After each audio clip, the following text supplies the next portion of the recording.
ಆರ್ಯರು ಬಂದರು, ಭಾರತಕ್ಕೆ ಬಂದರು, ಭಾರತದಲ್ಲಿ ನೆಲೆಸಿದರು. ಗಲಾಟೆಗಳಾಯಿತು, ಜಗಳಗಳಾಯಿತು, ಒಂದಾಗಿ ಬೆರೆತರು. ಅವಾಗೇನಾಯಿತು? ಎಲ್ಲರೂ ಒಂದೇ ಭಾರತೀಯರೆಂಬ ಹೆಸರು ಪಡೆದರು. ನಿಜವಾಗಲೂ ಇದೆಲ್ಲ ನಡೆದಿದ್ದೌದಾ? ಆರ್ಯರು ಎಂಬುದು ಹೊರದೇಶದಿಂದ ಬಂದವರ, ಹೊರಗಡೆಯಿಂದ ಬಂದವರ, ಭಾರತದಲ್ಲೇ ಇದ್ದ ಮೂಲ ನಿವಾಸಿಗಳ ಮುಂತಾದ ವಿಚಾರಗಳು ತುಂಬ ಕುತೂಹಲಕಾರಿಯಾಗಿದೆ.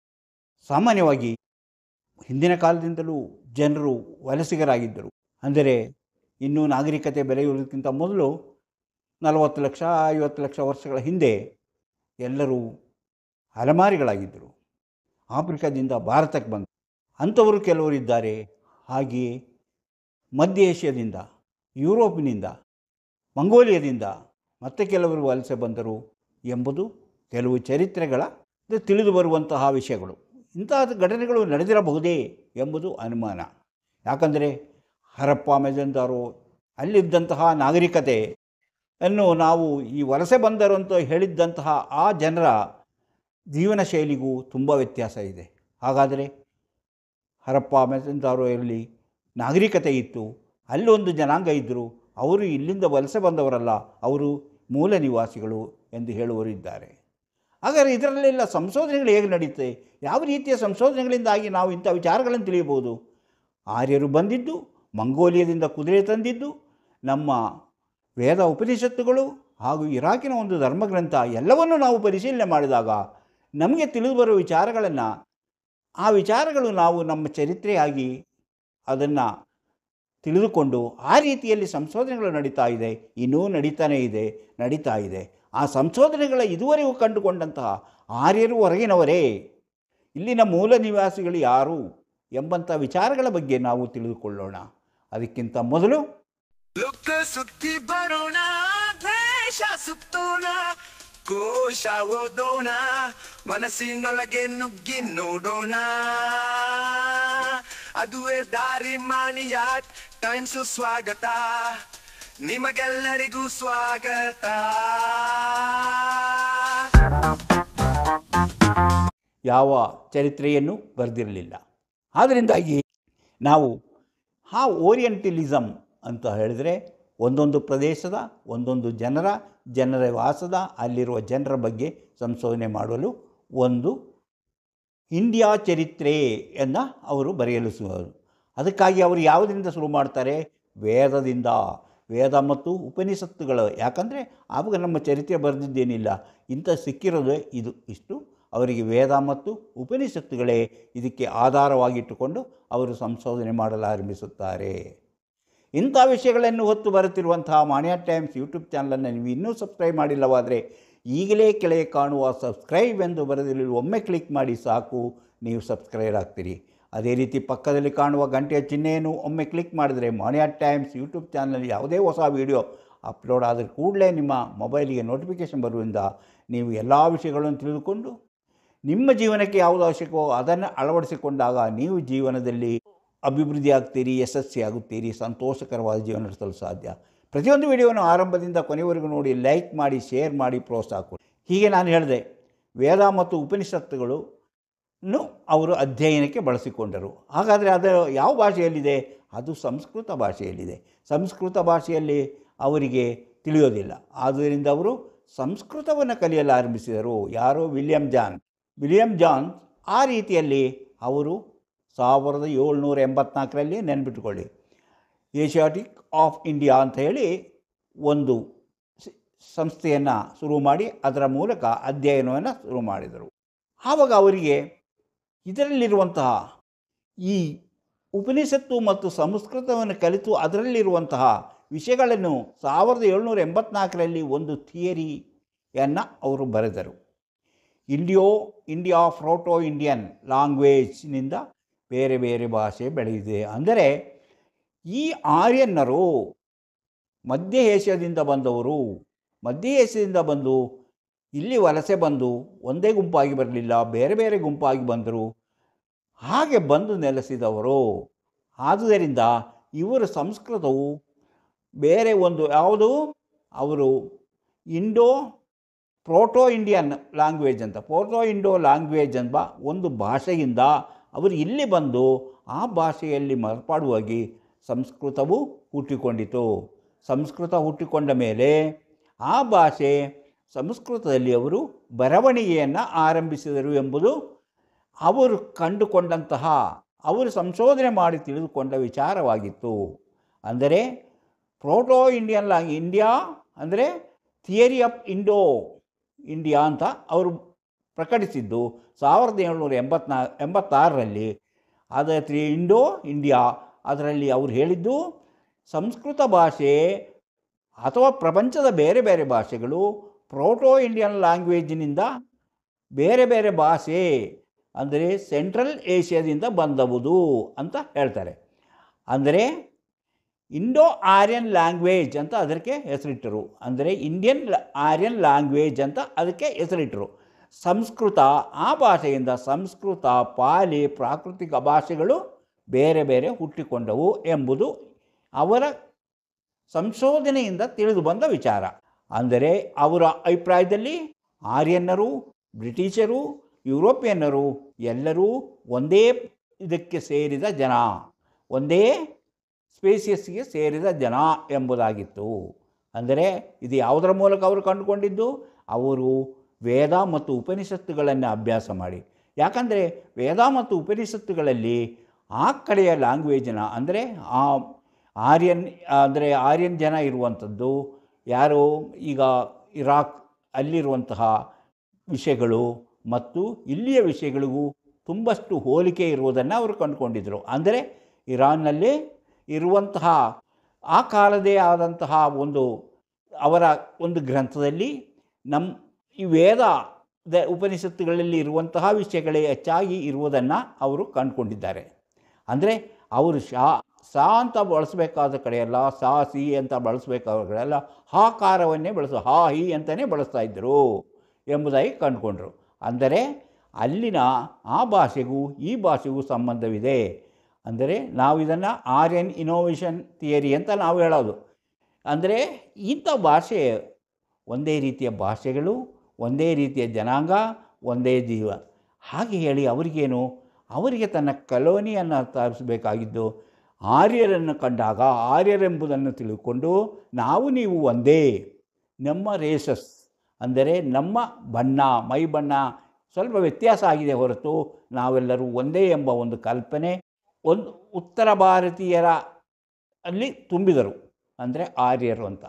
ಆಗ ದಕ್ಷಿಣ ಭಾರತದಲ್ಲಿ ದ್ರಾವಿಡಿಯನ್ ಎಂಬ ಒಂದು ಜನಾಂಗ ಇದೆ ಎಂಬುದನ್ನು ತಿಳಿಸಿ ಅವರಲ್ಲಿ ಒಡಕುಂಟು ಮಾಡುವಂಥ ಪ್ರಯತ್ನವನ್ನು ಮಾಡಿ, ಹಾಗೆ ಒಡೆದು ಆಳುವ ನೀತಿಯನ್ನು ಜಾರಿಗೆ ತರುವುದಕ್ಕಾಗಿ ಅವರು ಆ ರೀತಿ ಬರೆದಿದ್ದಾರೆ ಎಂಬುದನ್ನು ಕೆಲವರು ತಿಳಿದುಕೊಂಡರು. ಅಂದರೆ ಇಲ್ಲಿ ನಾವು ಎರಡು ರೀತಿಯ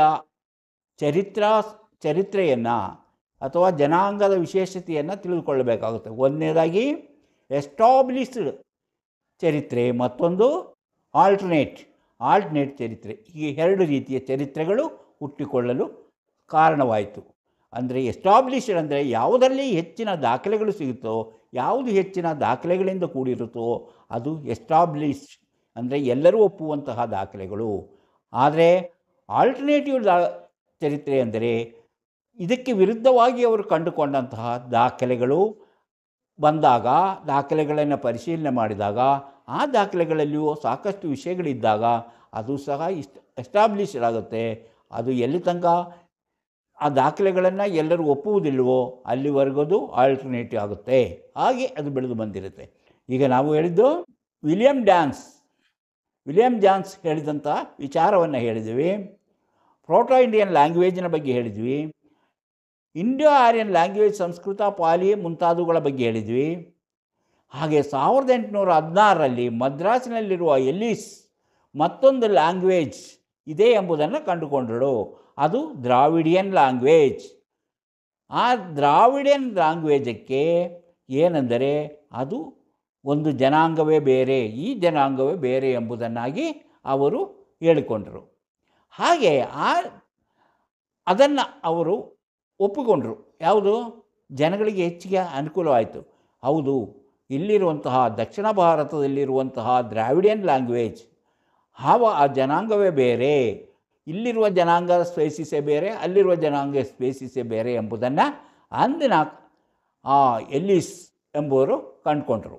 ಹಾಗೆ ನೋಡಿ, ಹಾಗೆ ಮುಂದುವರೆದು ಅದನ್ನು ಮಾರ್ಕ್ಸ್ ಮುಲ್ಲರ್ ಎಂಬುವರು ಇದರಲ್ಲಿರುವ ವ್ಯತ್ಯಾಸವನ್ನು ಅವರು ಕಂಡುಕೊಂಡು ಏನು ಹೇಳಿದ್ದಾರೆ ಅಂದರೆ, ಈ ದ್ರಾವಿಡಿಯನ್ಸ್ ಬೇರೆ ಅಥವಾ ಈ ಆರ್ಯನ್ಸ್ ಬೇರೆ ಎಂಬುದನ್ನು ತಿಳ್ಕೊಂಡ್ರು. ಯಾಕಂದರೆ ಉತ್ತರ ಭಾರತದಲ್ಲಿ ಕಂಡುಕೊಂಡಂತಹ ಜನ ಸ್ಪೇಸಿಸ್, ಆ ಜನಾಂಗ ಒಂದು ಬೇರೆ ರೀತಿಯಲ್ಲಿದೆ. ಯಾಕಂದರೆ ನಾವು ಯುರೋಪಿನಿಗೆ ಹತ್ತಿರ ಸಂಬಂಧ ಇರುವಂತಹ ಜನಗಳು. ಆದುದರಿಂದ ಏನು ಮಾಡಿದ್ರು, ಅದಕ್ಕಿಂತ ಎಲ್ಲಿ ಪ್ಲಾಸಿ ಕದನ ನಡೆದಾಗ ಅಲ್ಲಿ ಹೋರಾಡಿದ ಇಂಗ್ಲೀಷ್ನವರದು ಮತ್ತು ಬಂಗಾಳದವ್ರದ್ದು ಮೈಯಲ್ಲಿ ಓಡ್ತಿರೋ ರಕ್ತವು ಎಲ್ಲ ಒಂದೇ ಎಂಬ ಅಭಿಪ್ರಾಯವನ್ನು ಮಾರ್ಕ್ಸ್ ಮುಲ್ಲರ್ ಹೇಳಿದರು. ಹಾಗೆ ಅವರು ದ್ರಾವಿಡಿಯನ್ ಮತ್ತು ಹ್ಯೂಮನ್ ರೇಸ್ ಬೇರೆ ಬೇರೆ ಎಂಬುದನ್ನು ಜನರು ಅರ್ಥ ಮಾಡಿಕೊಳ್ಳಬೇಕೆಂಬ ರೀತಿಯಲ್ಲಿ ಹೇಳಿದರು. ಆರ್ಥರ್ ಗುಬಿನ್ ಎಂಬ ಫ್ರಾನ್ಸಿನವರು ಆರ್ಯನ್ ರೇಸ್ ಉತ್ತಮ ಎಂದು ತಿಳಿಸಿದರು. ಯಾವುದು ಆರ್ಯನ್ ರೇಸ್ ಅಂದರೆ ಆ ಸ್ಪೇಸಿಸ್ ಆರ್ಯನ್ನರಾಗಿರುವಂತಹ ವರ್ಣದಲ್ಲಿ ಬಣ್ಣ, ಪರ್ಸನಾಲಿಟಿ ಎಲ್ಲವೂ ನೋಡಿದಾಗ ಅವರು ಮೇಲ್ವರ್ಗದವರು. ಆದರೆ ದ್ರಾವಿಡಿಯನ್ಸ್ ಆ ರೇಸ್ ಹ್ಯೂಮನ್ ರೇಸ್ ಬೇರೆ ಎಂಬುದಾಗಿ ಹೇಳಿದರು. ಆದ್ದರಿಂದ ನಾವು ಮೇಲಿನವರು ಎಂಬ ಒಂದು ಅಭಿಪ್ರಾಯವನ್ನು ಅವರು ಬರೆದಿಟ್ಟರು. ಆರ್ಥರ್ ಗುಬಿನ್ ಅವರು 1920ರಲ್ಲಿ ನಾಗರೀಕೃತವಾದಂತಹ ಸಂಸ್ಕೃತಿ ಅಂದರೆ ಹರಪ್ಪದಲ್ಲಿ ಜಾನ್ ಮಾರ್ಷಲ್ ಮತ್ತು ಸುಮಾರು 4,000-5,000 ವರ್ಷಗಳ ಹಿಂದಿನ ಒಂದು ಅಸ್ಥಿಪಂಜರವನ್ನು ಪತ್ತೆ ಮಾಡಲಾಯಿತು.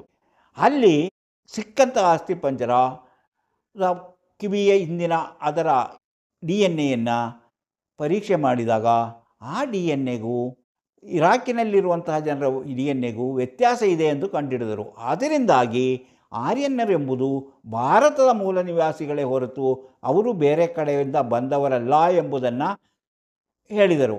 ಆದರೆ ಅದನ್ನು ಎಲ್ಲರೂ ಒಪ್ಪಲಿಲ್ಲ. ಆ ಸಂಶೋಧನೆಯಲ್ಲಿ ಕೆಲವು ತಪ್ಪುಗಳಿದೆ.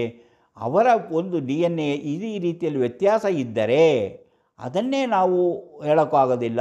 ಬೇರೆ ಜಾತಿಯ ಬೇರೆ ಜನಾಂಗದ ಅವರನ್ನು ನಾವು ಒಪ್ಪಬೇಕು. ಅದು ಒಂದು ಸಣ್ಣ. ಆದರೆ ನಮ್ಮ ವಿಜ್ಞಾನ ಅಷ್ಟೊಂದು ಮುಂದುವರೆದಿರಲಿಲ್ಲ. ಈ DNA ಟೆಸ್ಟ್ಗಳಲ್ಲಿ ಅಷ್ಟೊಂದು ಮುಂದುವರೆದಿಲ್ಲದ ಕಾರಣ ಅದು ಅಷ್ಟು ಸಮರ್ಪಕವಾಗಿರಲಿಲ್ಲ ಎಂದು ಹೇಳಲಾಗುತ್ತೆ.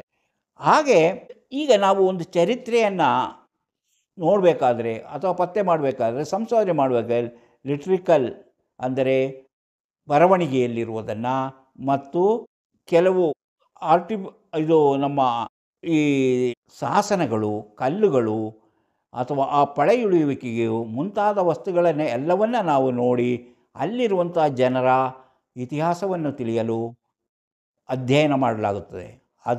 ಅದರಲ್ಲಿ ನಮಗೆ ಲಿಟರರಿ ಅಂದರೆ ನಮಗೆ ಹೆಚ್ಚಿನ ಹಳೆಯದು ಅಂದರೆ ನಮಗೆ ಸಿಕ್ಕಿರುವಂತಹ ಲಿಟರರಿಗಳಲ್ಲಿ ಅಂದರೆ ಬರವಣಿಗೆಯಲ್ಲಿ ಇರೋದು ವೇದ ಮತ್ತು ಉಪನಿಷತ್ತುಗಳು. ಅದನ್ನು ಅಧ್ಯಯನ ಮಾಡಿದ ಆಗ ದ್ರಾವಿಡ ಭಾಷೆಯ ಸುಮಾರು 300 ಪದಗಳು ಇದರಲ್ಲಿದೆ, ಯಾವುದೇ ಸಂಸ್ಕೃತದಲ್ಲಿ ಬರೆದಂತಹ ವೇದಗಳಲ್ಲಿದೆ ಎಂಬುದನ್ನು ಪತ್ತೆ ಮಾಡಿದರು. ಆದರೆ ಅದು ಕೊಡುಕೊಳ್ಳುವಿಕೆಯ ಒಂದು ಸಾಧ್ಯತೆ ಇರುವುದರಿಂದ ಎಲ್ಲ ಭಾಷೆಗಳು ಕೊಡುಕೊಳ್ಳುವಿಕೆ ಇರುತ್ತದೆ. ಆ ರೀತಿಯಲ್ಲಿ ಇವರ ಸಂಪರ್ಕದಿಂದ ಬಂದಿರಬಹುದು ಎಂಬುದನ್ನು ಹೇಳಿ ಅದನ್ನು ಇವರು ಒಪ್ಪಲಿಲ್ಲ. ಯಾವುದು ಸಂಶೋಧನೆಕರು ಒಪ್ಪಲಿಲ್ಲ. ಅದು ಸರಿಯಾದ ಒಂದು ಸಂಶೋಧನೆಯಲ್ಲ, ಹಾಗೆ ಬಂದಿದೆ ಅಂತೇಳಿ ಆರ್ಯರು ಹೊರಗಡೆಯಿಂದ ಬಂದವರಲ್ಲ ಎಂದು ಸಾಧನೆ ಮಾಡಲು ಸಾಧ್ಯವಿಲ್ಲ. ಯಾಕಂದರೆ ಸಾಮಾನ್ಯವಾಗಿ ಎಲ್ಲ ಜನರು ಅಂದರೆ ಭಾರತಕ್ಕೆ ಬಂದಂತಹ ಜನರು ಮಂಗೋಲಿಯಾ ಮತ್ತು ಏಷ್ಯಾದ ಕೇಂದ್ರ ಪ್ರದೇಶ ಅಂದರೆ ಸೆಂಟ್ರಲ್ ಏಷ್ಯಾದಿಂದ ಬಂದವರಾಗಿದ್ದಾರೆ. ಕುದುರೆಗಳು ಭಾರತದಲ್ಲಿ ಇರಲಿಲ್ಲ. ಈ ವೇದದಲ್ಲಿ ಕುದುರೆಗಳ ಬಗ್ಗೆ ಹೆಚ್ಚಾಗಿ ಬರೆದಿದ್ದಾರೆ. ಅಂದರೆ ಮಂಗೋಲಿಯಾದಿಂದ ಬಂದವರು ಕುದುರೆಗಳ ಮೇಲೆ ಅವರು ಸಂಚಾರ ಮಾಡಿ ಇಲ್ಲಿಗೆ ಬಂದಿದ್ದಾರೆ. ಅವರು ತಂದ ಕುದುರೆಗಳಿಂದಾಗಿ ಇದು ಅಲ್ಲಿಂದ ಬಂದ ಜನರ ಒಂದು ಸಂಸ್ಕೃತಿ ಇಲ್ಲಿ ಬೆಳೆದಿದೆ ಎಂದು ಹೇಳಿದರು ಆರ್ಯರು. ಅದೇ ರೀತಿ ಇನ್ನೊಂದು ಅಂದರೆ ದನಗಳನ್ನು ಗೋವುಗಳನ್ನು ಹೆಚ್ಚಾಗಿ ಪರಿಪಾಲನೆ ಮಾಡುವಂಥ ಒಂದು ಸಂಸ್ಕೃತಿ ಇವರಲ್ಲಿ ಕಂಡುಬರುತ್ತದೆ. ಅಂದರೆ ಎಲ್ಲಿ ಹರಪ್ಪದಲ್ಲಿರುವಂತಹ ನಾಗರಿಕತೆಯಲ್ಲಿ ಇಂತಹ ಒಂದು ಸೂಚನೆಗಳು ಸಿಕ್ಕಿದೆ. ಆದರೆ ಕುದುರೆಗಳ ಯಾವುದೇ ಒಂದು ಸೂಚನೆಯೂ ಅಲ್ಲಿಂದ ಸಿಕ್ಕಿಲ್ಲ. ಹಾಗಾದರೆ ಈ ಕುದುರೆ ಹೇಗೆ ಬಂತು? ಕುದುರೆಗಳನ್ನು ವೇದಗಳಲ್ಲಿ ಯಾಕೆ ಹಾಗೆ ಹೆಚ್ಚಿನ ಪ್ರಮಾಣದಲ್ಲಿ ವಿವರಿಸಲಾಗಿದೆ ಎಂಬುದನ್ನೆಲ್ಲ ನೋಡುವಾಗ ಈ ಅಲ್ಲಿಂದ ಬಂದವರು ಅವರು ಮಧ್ಯ ಏಷ್ಯಾದಿಂದ ಬಂದಂತಹ ಜನರೇ ಆಗಿದ್ದಾರೆ ಎಂಬುದನ್ನು ಇವರು ಸಾಧನೆ ಮಾಡಿ ತೋರಿಸುತ್ತಾರೆ. ಅಂದರೆ ಈಗಲೂ ಸಹ ಎಸ್ಟಾಬ್ಲಿಷ್ ಚರಿತ್ರೆಯಲ್ಲಿ ಮಾನವ ಚರಿತ್ರೆಯಲ್ಲಿ ಇರುವುದು ಆರ್ಯನ್ನರು ಹೊರಗಡೆಯಿಂದ ಬಂದವರು. ಅವರು ಭಾರತದಲ್ಲಿ ಬಂದು ಬೇರೆ ಬೇರೆ ಕಡೆಗೆ ಹಂಚಿ ಹೋದರು. ಹಾಗೆಯೇ ಇಲ್ಲಿದ್ದಂತಹ ಇಲ್ಲಿ ಮೂಲ ನಿವಾಸಿಗಳು ದ್ರಾವಿಡರು ಅವರು ಈಗಲೂ ಸಹ ಅವರೊಂದಿಗೆ ಬೆರೆತು ಆರ್ಯನ್ನರೊಂದಿಗೆ ಬೆರೆತು ಜೀವನ ನಡೆಸುತ್ತಿದ್ದಾರೆ. ಅದರಿಂದ ಆಚಾರ ವಿಚಾರಗಳಲ್ಲೂ ಒಂದೇ ರೀತಿಯ ಅಲ್ಲಿ ಆಗಿದೆ, ಒಂದೇ ರೀತಿ ಮಿಶ್ರಣ ಆಗಿದೆ. ಅದೇ ರೀತಿ ಅವರ ವಾಸ್ತುಶಿಲ್ಪಗಳಲ್ಲೂ ಸ್ವಲ್ಪ ವ್ಯತ್ಯಾಸಗಳನ್ನು ನಾವು ನೋಡಬಹುದು. ದಕ್ಷಿಣದಲ್ಲಿರುವಂಥ ವಾಸ್ತುಶಿಲ್ಪಕ್ಕೂ ಉತ್ತರದಲ್ಲಿರುವಂತಹ ವಾಸ್ತುಶಿಲ್ಪಕ್ಕೂ ವ್ಯತ್ಯಾಸಗಳಿದೆ ಎಂಬುದನ್ನು ಅವರು ಕಂಡುಕೊಂಡರು. ಹಾಗೆ ನೋಡಿದ್ದು ಜನರು ಒಂದು ಕಡೆಯಿಂದ ಇನ್ನೊಂದು ಕಡೆಗೆ ಪ್ರಯಾಣ ಮಾಡಲು ಆವಾಗ ಇದ್ದಿದ್ದು ಕುದುರೆಗಳು. ಅವರು ಕುದುರೆಯ ಮೇಲೇರಿ ಅಲ್ಲಿಂದ ಇಲ್ಲಿಗೆ ಬಂದಿದ್ದಾರೆ. ಅದೇ ರೀತಿ ಹಲವು ವಿಚಾರಗಳು ಯುರೋಪಿನ ಹಲವು ವಿಚಾರಗಳು ಈ ಆರ್ಯನ್ನರ ವಿಚಾರಗಳು ಹೆಚ್ಚು ಕಡಿಮೆ ಹೋಲಿಕೆ ಇದೆ ಎಂಬುದು ಎಸ್ಟಾಬ್ಲಿಷ್ಡ್ ಚರಿತ್ರೆಯವರ ಅಭಿಪ್ರಾಯ ಆಗಿದೆ. ಆದರೆ ಆಲ್ಟರ್ನೇಟಿವ್ ಚರಿತ್ರೆ ಹಿಸ್ಟರಿ ಇದೆಯಲ್ಲ, ಅದರಲ್ಲಿ ಕೆಲವರು ಇದಕ್ಕೆಲ್ಲ ವಿರೋಧಾಭಾಸವನ್ನು ತೋರುತ್ತಿದ್ದಾರೆ. ಅದರಲ್ಲೂ ಭಾರತೀಯರಾದ ಕೆಲವು ಚರಿತ್ರೆಗಾರರು ಇದರಲ್ಲಿ ಹಲವು ನ್ಯೂನತೆಗಳಿದೆ, ಈ ನ್ಯೂನತೆಗಳಿಂದಾಗಿ ಇವರು ಹೇಳುವುದೆಲ್ಲ ಸರಿಯಾಗಿಲ್ಲ, ಆರ್ಯರು ಭಾರತದ ಮೂಲ ನಿವಾಸಿಗಳೇ ಹೊರತು ಹೊರಗಡೆಯಿಂದ ಬಂದವರಲ್ಲ, ಭಾರತದಿಂದ ಬೇರೆ ಕಡೆಗೆ ಹೋಗಿದ್ದಾರೆ ಹೊರತು ಅವರು ಬೇರೆ ಕಡೆಯಿಂದ ಭಾರತಕ್ಕೆ ಬಂದವರಲ್ಲ ಎಂಬುದನ್ನು ದಾಖಲೆಗಳ ಮೂಲಕ ತೋರಿಸುವ ಪ್ರಯತ್ನ ಮಾಡುತ್ತಿದ್ದಾರೆ. ಆದರೆ ಅವರು ಕೊಡುತ್ತಿರುವಂತಹ ಈ ದಾಖಲೆಗಳು ಇನ್ನೂ ಸಹ ಹೆಚ್ಚು ನಂಬಿಕೆಗೆ ಅರ್ಹವಾಗಿಲ್ಲವಾದ್ದರಿಂದ ಅದರಲ್ಲಿ ಜನರು ಅಭಿಪ್ರಾಯಗಳು ಅಷ್ಟು ಒಪ್ಪದೇ ಇರುವುದರಿಂದ, ಚರಿತ್ರೆಗಾರರು ಅದನ್ನು ಒಪ್ಪದೇ ಇರುವುದರಿಂದ ಅದರಲ್ಲಿ ಇನ್ನೂ ಆರ್ಯರು ಯಾರು ಎಂಬುದರ ಬಗ್ಗೆ ಇನ್ನೂ ಸಂಶಯಗಳು ಉಳಿದುಕೊಂಡಿದೆ. ಆ ಬಗ್ಗೆ ಸಂಶೋಧನೆಗಳು ನಡೀತಾನೇ ಇದೆ. ಆದರೆ ಆರ್ಯರು ಎಂಬುದು ಬೇರೆ ಕಡೆಯಿಂದ ಬಂದು ಇಲ್ಲಿ ನೆಲೆಸಿ ತಾವು ಮಾಡುತ್ತಿದ್ದ ಆಚಾರ ವಿಚಾರಗಳನ್ನು ಇಲ್ಲಿನ ಮೂಲ ನಿವಾಸಿಗಳ ಮೇಲೆ ಏರುತ್ತಾ ಹೋದರು. ಹಾಗೆಯೇ ಮೂಲ ನಿವಾಸಿಗಳೊಂದಿಗೆ ಬೆರೆಯಬೇಕಾದರೆ ಅವರು ತಮ್ಮ ಮೂಲ ನಿವಾಸಿಗಳ ಆಚಾರ ವಿಚಾರಗಳನ್ನು ತಾವು ಒಪ್ಪಿ ಆ ಕಡೆ ಪರಸ್ಪರ ಸಂಬಂಧ ಬೆಳೆಸಿಕೊಂಡು ಜೀವನ ಮಾಡುವುದರಿಂದ ಭಾರತದಲ್ಲಿ ಹೊಸ ಸಂಸ್ಕೃತಿಯ ಬೆಳವಣಿಗೆ ಆಯಿತು.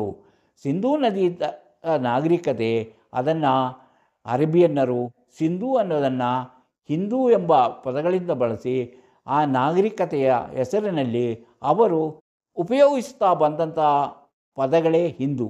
ಆ ಹಿಂದೂ ಪದಗಳು ಈಗಲೂ ನಾವು ಒಂದು ಜಾತಿ ಎಂಬಂತೆ ಒಂದು ಧರ್ಮ ಎಂಬಂತೆ ಬಳಸುತ್ತಿದ್ದೇವೆ.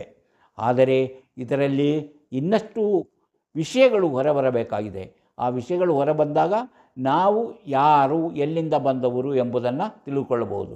ಈ ಒಟ್ಟಾರೆ ನಮಗೆ ಇದುವರೆಗೂ ತಿಳಿದು ಬಂದಂತಹ ಎಲ್ಲರೂ ಒಪ್ಪಿರುವಂತಹ ಎಸ್ಟಾಬ್ಲಿಷ್ಡ್ ಚರಿತ್ರೆ ಮೂಲಕ ಭಾರತಕ್ಕೆ ವಲಸೆ ಬಂದ ಆರ್ಯರು ಮಧ್ಯ ಏಷ್ಯಾದಿಂದ, ಮಂಗೋಲಿಯಾದಿಂದ ಕುದುರೆಗಳೊಂದಿಗೆ ಬಂದರು ಎಂಬುದು ತಿಳ್ಕೊಳ್ಳುತ್ತದೆ. ಈ ವೇದಗಳಲ್ಲೂ ಹೇಳಿರುವಂತಹ ಹಲವು ವಿಷಯಗಳು ಯುರೋಪಿನಲ್ಲಿರುವಂತಹ ಹಲವು ಗ್ರಂಥಗಳಲ್ಲಿ ಕಂಡಿರುವಂಥ ವಿಚಾರಗಳು ಆಗಿರುವುದರಿಂದ ಇದು ನಿಜವಾದ ಒಂದು ಚರಿತ್ರೆ ಎಂದು ಹೇಳ್ತಾ ಇದ್ದಾರೆ. ಆದರೆ ಆಲ್ಟರ್ನೇಟಿವ್ ಆದಂತಹ ವಸಂತ ಸಿಂಧೆ ಮುಂತಾದವರು ಜೆನೆಟಿಕ್ ರೀತಿಯಲ್ಲಿ ಇದನ್ನು ಸಂಶೋಧನೆ ಮಾಡಿದಾಗ 4000 ವರ್ಷಗಳ ಹಿಂದೆ ಹರಿಪ್ಪಾನ್ ನಾಗರಿಕತೆ ಅಥವಾ ಸಿಂಧೂ ನದಿಯ ನಾಗರಿಕತೆ ಎಲ್ಲವನ್ನು ನೋಡುವಾಗ ಆರ್ಯರು ಭಾರತದಲ್ಲೇ ಇದ್ದವರೇ ಹೊರತು ಅವರು ಬೇರೆ ಕಡೆಯಿಂದ ಬಂದವರಲ್ಲ, ಅವರು ಇಲ್ಲಿಂದ ಬೇರೆ ಕಡೆಗೆ ಹೋಗಿದ್ದಾರೆ ಎಂಬುದಾಗಿ ಹೇಳುತ್ತಾರೆ. ಹಾಗಾದರೆ ಇದರಲ್ಲಿ ಸತ್ಯ ಯಾವುದು, ಸುಳ್ಳು ಯಾವುದು ಎಂಬುದನ್ನು ಹೇಗೆ ನಿರ್ಧರಿಸೋದು? ಅದಕ್ಕಾಗಿ ಇನ್ನೂ ಸಂಶೋಧನೆ ನಡೀತಾ ಇದೆ. ಪಳೆಯುಳಿಕೆಗಳನ್ನು ತೆಗೆದು ಅದರಲ್ಲಿ ಕಾಣುವ ಜೆನೆಟಿಕ್ ವ್ಯತ್ಯಾಸಗಳನ್ನು ಮತ್ತು ಈಗಿನ ಜನಾಂಗದಲ್ಲಿರುವಂತಹ ಹೋಲಿಕೆಗಳನ್ನು ಸರಿಯಾಗಿ ತಾಳೆ ಮಾಡಿ ನೋಡಿ, ಅದು ನಿಜವೇ, ಇವರು ಬೇರೆ ಕಡೆಯಿಂದ ಬಂದವರೇ, ಬೇರೆ ಕಡೆಯಿಂದ ಬಂದು ಇಲ್ಲಿ ನೆಲೆಸಿದವರೇ, ಅಥವಾ ಈ ಆರ್ಯ ಎನ್ನುವ ಜನಾಂಗ ಇನೋವೇಷನ್ ಥಿಯರಿಯ ಮೂಲಕ ಅದು ಪತ್ತೆ ಮಾಡಬೇಕಾಗಿದೆ. ಅಂದರೆ ಈಗ ಇಲ್ಲಿನವರೆಗಿನ ನಮ್ಮ ತಿಳುವಳಿಕೆಯಂತೆ ಆರ್ಯರು ಎಂಬುದು ಮಧ್ಯ ಏಷ್ಯಾದಿಂದ ಬಂದಿದ್ದಾರೆ. ಅವರು ಇಲ್ಲಿ ಬಂದು ಇಲ್ಲಿದ್ದ ಮೂಲ ನಿವಾಸಿಗಳೊಂದಿಗೆ ಬೆರೆತು ತಮ್ಮ ಜೀವನವನ್ನು ಶೈಲಿಯನ್ನು ಬದಲಾಯಿಸಿಕೊಂಡು ಬದುಕುತ್ತಿದ್ದಾರೆ. ಕ್ರಮೇಣ ಇವರು ಲ್ಯಾಂಗ್ವೇಜ್ ಸಂಸ್ಕೃತವನ್ನು ಮೊದಲ ಭಾಷೆಯಾಗಿ, ಆಮೇಲೆ ಪಾಲಿ ಭಾಷೆಯನ್ನು, ಆಮೇಲೆ ಪ್ರಾಕೃತಿಕ ಭಾಷೆಗಳನ್ನು ಕಲಿತು ಬೇರೆ ಬೇರೆ ಪ್ರದೇಶಗಳಲ್ಲಿ ವಾಸ ಆರಂಭಿಸಿದರು. ಹಾಗೆಯೇ ದ್ರಾವಿಡನ್ ಭಾಷೆಗಳಾದಂತಹ, ಇದು ಮೂಲ ನಿವಾಸಿಗಳು ಮಾತನಾಡ್ತಿದ್ದಂತಹ ಇಲ್ಲಿನ ದ್ರಾವಿಡ ಭಾಷೆಗಳು, ನಮ್ಗೆ ಗೊತ್ತಿದೆ ದ್ರಾವಿಡನ್ ಭಾಷೆಗಳು, ಅದು ಯಾವುದು ಕನ್ನಡ, ತೆಲುಗು, ಮಲಯಾಳಂ, ತಮಿಳು, ತುಳು, ಕೊಡವ, ಇಂಥ ಭಾಷೆಗಳು ಸಹ ನಮ್ಮ ದ್ರಾವಿಡನ್ ಭಾಷೆಗಳೆಂದು ಗುರುತಿಸಲ್ಪಟ್ಟಿದೆ. ಒಟ್ಟಾರೆಯಾಗಿ ಭಾರತದಲ್ಲಿ ಒಂದು ಮೂಲ ನಿವಾಸಿಗಳು, ಅವರು ಆಫ್ರಿಕಾದಿಂದ ಬಂದವರು, ಆಮೇಲೆ ಬಂದವರು ಆರ್ಯನ್ನರು, ಅವರು ಮಧ್ಯ ಏಷ್ಯಾದಿಂದ ಬಂದರು. ಹೀಗಾಗಿ ವರ್ಷಾನುಗಟ್ಟಲೆ ಆಯಿತು, ಹಲವಾರು 40-50 ಸಾವಿರ ವರ್ಷಗಳ ಹಿಂದೆ, 50,000 ವರ್ಷಗಳ ಹಿಂದೆ ಬಂದು ಇಲ್ಲಿ ನೆಲೆಸಿ ಈಗ ಒಂದಾಗಿ ಬೆರೆತು ಎಲ್ಲರೂ ಒಂದೇ ಭಾರತೀಯರೆಂಬಂತೆ ಬದುಕುತ್ತಿದ್ದಾರೆ ಎಂಬುದು ಇಲ್ಲಿನ ಸಂಸ್ಕೃತಿ. ಅಂದರೆ ಇದಕ್ಕೆ ಆರ್ಯರು ಲೇಟಾಗಿ ಬಂದರು, ಇಲ್ಲಿಂದ ಬಂದಂತಹ ಆಫ್ರಿಕಾದಿಂದ ಬಂತಹ ಮೂಲ ನಿವಾಸಿಗಳು ಬಲು ಬೇಗನೆ ಬಂದರು. ಆದ್ದರಿಂದ ಅವರು ಬಂದು ಸುಮಾರು 60 ಲಕ್ಷ 70 ಲಕ್ಷ ವರ್ಷಗಳಾಗಿದೆ. ಇವರು ಬಂದು ಸುಮಾರು 40 ಲಕ್ಷ ವರ್ಷಗಳಾಗಿದೆ. ಹೀಗೆ ನಮ್ಮ ಭಾರತದಲ್ಲಿ ಜನ ಹಲವು ಕಡೆಯಿಂದ ಬಂದು ಸೇರಿ ನೆಲೆಸಿ ಈಗ ಒಂದಾಗಿ ಜೀವನ ಮಾಡುತ್ತಿದ್ದಾರೆ. ಇಂಥ ವಿಷಯಗಳನ್ನು ತಿಳಿಯಲು ಇನ್ನೂ ನೀವು ಮಾಣಿಯಾಟ್ ಟೈಮ್ಸ್ ಯೂಟ್ಯೂಬ್ ಚಾನಲನ್ನು ಸಬ್ಸ್ಕ್ರೈಬ್ ಮಾಡಿಲ್ಲವಾದರೆ ಈಗಲೇ ಕೆಳಗೆ ಕಾಣುವ ಸಬ್ಸ್ಕ್ರೈಬ್ ಎಂದು ಬರೆದಿರಲಿ ಒಮ್ಮೆ ಕ್ಲಿಕ್ ಮಾಡಿ ಸಾಕು, ಸಬ್ಸ್ಕ್ರೈಬ್ ಆಗ್ತೀರಿ. ಅದೇ ರೀತಿ ಪಕ್ಕದಲ್ಲಿ ಕಾಣುವ ಗಂಟೆ ಚಿಹ್ನೆಯನ್ನು ನೀವು ಒಮ್ಮೆ ಕ್ಲಿಕ್ ಮಾಡಿದರೆ ಮಾಣಿಯಾಟ್ ಟೈಮ್ಸ್ ಯೂಟ್ಯೂಬ್ ಚಾನಲ್ ಯಾವುದೇ ಹೊಸ ವೀಡಿಯೋ ಬಂದರೆ ಕೂಡಲೇ ನಿಮ್ಮ ಮೊಬೈಲ್ಗೆ ನೋಟಿಫಿಕೇಷನ್ ಬರುವುದರಿಂದ ನೀವೆಲ್ಲ ವೀಡಿಯೋಗಳನ್ನು ನೋಡಿ ಹೆಚ್ಚು ಹೆಚ್ಚು ವಿಷಯ ತಿಳಿದುಕೊಂಡು ನಿಮ್ಮ ಜೀವನಕ್ಕೆ ಯಾವುದು ಅವಶ್ಯಕವೋ ಅದನ್ನು ಅಳವಡಿಸಿಕೊಂಡಾಗ ನೀವು ಜೀವನದಲ್ಲಿ ಅಭಿವೃದ್ಧಿ ಆಗ್ತೀರಿ, ಯಶಸ್ವಿಯಾಗುತ್ತೀರಿ, ನಿಮ್ಮ ತಿಳುವಳಿಕೆ ಹೆಚ್ಚಾಗುತ್ತದೆ. ಇಂತಹ ಮತ್ತೊಂದು ವಿಡಿಯೋದೊಂದಿಗೆ ಮತ್ತೆ ಬರುತ್ತೇನೆ. ಇಷ್ಟು ಹೊತ್ತು ಈ ವಿಡಿಯೋ ನೋಡಿದ ನಿಮಗೆಲ್ಲರಿಗೂ ಧನ್ಯವಾದ.